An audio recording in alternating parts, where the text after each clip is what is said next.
Isang bansang binubuo ng higit 7,000 isla, isang karagatang pinagtatalunan, at isang tanong na mas lalong tumitindi sa bawat sigalot sa West Philippine Sea. Bakit hanggang ngayon, wala pa rin tayong submarino? Sa mga panahong ito na ang teknolohiya ng digmaan ay umabot na sa ilalim ng karagatan, habang ang mga karatig bansa ay tahimik ngunit agresibong nagpapalakas ng kanilang undersea warfare capabilities, ang Pilipinas ay nananatiling isang bansang walang kakayahang lumaban sa kailaliman. Tayo ay literal na nasa ibabaw pa rin. Indonesia, Malaysia, Vietnam, Singapore, lahat sila may kani-kanilang mga submarino. At ang Pilipinas, nasa drawing board pa lang. Ayon sa kalihim ng National Defense na si Gilberto Teodoro Jr., sa ngayon ay sapat na ang mga substitute capabilities. Anya, substitute capabilities will do for now. Sa unang tingin, tila ito ay isang praktikal na pananaw. Ngunit sa mas malalim na pagsusuri, ito ba ay isang tactical na hakbang? O isang indikasyon ng kahinaan? Sa isang panayam kay maritime security expert Ray Powell, binigyang diin ni Teodoro na darating ang panahon na kakailanganin ng Pilipinas ang sariling submarino. Lalo na kapag lumawak ang operasyon ng Philippine Navy at kailangang siguruhin ang ating mga supply chain sa karagatan. Ngunit sa kasalukuyan, ang kanyang sinabi ay malinaw. At the present time, in the area of operations that we have in our EEZ, perhaps alternate or substitute capabilities will do. Pero ang tanong, sapat ba talaga ang mga substitute na ito? Bago natin sagutin iyan, balikan natin ang mga nangyayari sa ating karagatan. Sa nakalipas na taon, sunod-sunod ang insidente sa West Philippine Sea. Mga Chinese vessels na umaaligid sa mga isla, mga barko ng Pilipinas na hinaharang, binabangga, o pinapaalis. Ngunit habang lantaran ang agresyon sa ibabaw, may mas tahimik, mas delikadong kilos sa ilalim ng tubig, at ito ang hindi natin kayang sabayan. Noong Abril taong 2025, 3 submersible vehicles ang natagpuan sa loob ng Philippine waters. Ayon kay Rear Admiral Roy Vincent Trinidad ng Philippine Navy, malaki ang posibilidad na ito ay galing sa China. Ginamit ang forensic analysis, kasama ang tulong ng United States, upang tukuyin kung saan galing ang mga ito. Ayon sa findings, malinaw na ang mga submersibles na ito ay ginagamit para sa mapping, surveillance, at pagkuha ng critical na impormasyon tungkol sa ilalim ng karagatan. At ano ang ibig sabihin nito? Simple lang. Habang tayo ay nakatingin sa ibabaw, may mga bansang gumagalaw na sa ilalim ng ating mismong teritoryo. Tahimik, walang putok ng baril, ngunit malinaw na intensyon, kontrolin ng impormasyon, at kalaunan, ang kapangyarihan sa ilalim ng ating karagatan.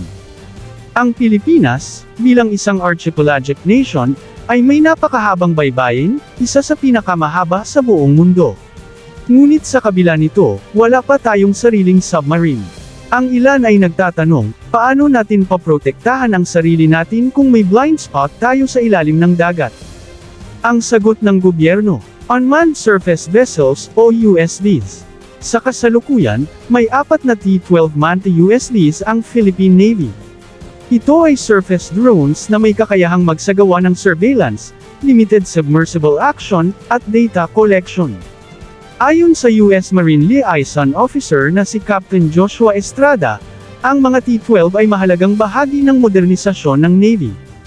At ayon kay dating US Defense Secretary Lloyd Austin III, balak pang dagdagan ng Amerika ang ganitong mga assets bilang bahagi ng $500 million military financing program.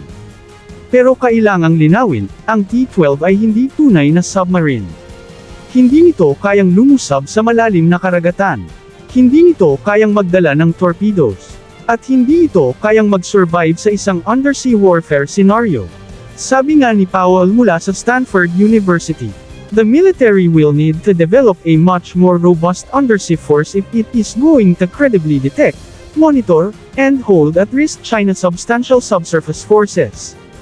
At sa puntong ito, kailangang pag-isipan natin, anong uri ng substitute capability ang kayang humadlang sa isang bansang may double-digit fleet ng nuclear-powered and diesel-electric submarines. Ang sagot, wala. Ang substitute ay pansamantala lamang. Ngunit bakit nga ba wala pa rin tayong submarine? Noong 2023, sinabi ni Pangulong Ferdinand Marcos Jr.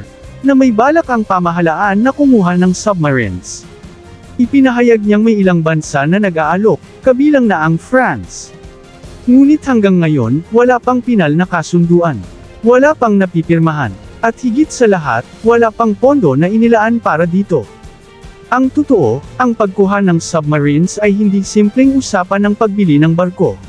Kailangang may infrastructures, dry dock, submarine command center, sonar surveillance network. Kailangan ng highly trained personnel. Kailangan ng logistics support at maintenance hub. At higit sa lahat, kailangan ng malinaw na strategic doctrine, paano, kailan, at saan ito gagamitin. At sa puntong ito, mapapansin natin, ang kawalan natin ng submarine ay hindi lamang isyu ng kakulangan sa resources. Isa rin itong isyu ng political will, strategic foresight, at malasakit sa pambansang seguridad. Tingnan natin ang mga kapitbahay natin. Ang Indonesia ay may 5 operational submarines. Isa sa mga pinakabago ay gawa sa South Korea. Ang Vietnam ay may 6 na Russian Kilo-class submarines. Lahat ito ay modern at capable ng long-duration undersea patrols. Ang Singapore ay may advanced German submarines. May kakayahang mag-operate ng hindi umaahon sa loob ng ilang linggo.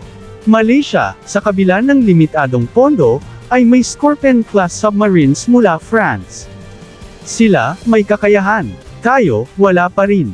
Ang epekto nito sa balanse ng kapangyarihan sa Southeast Asia ay malaki.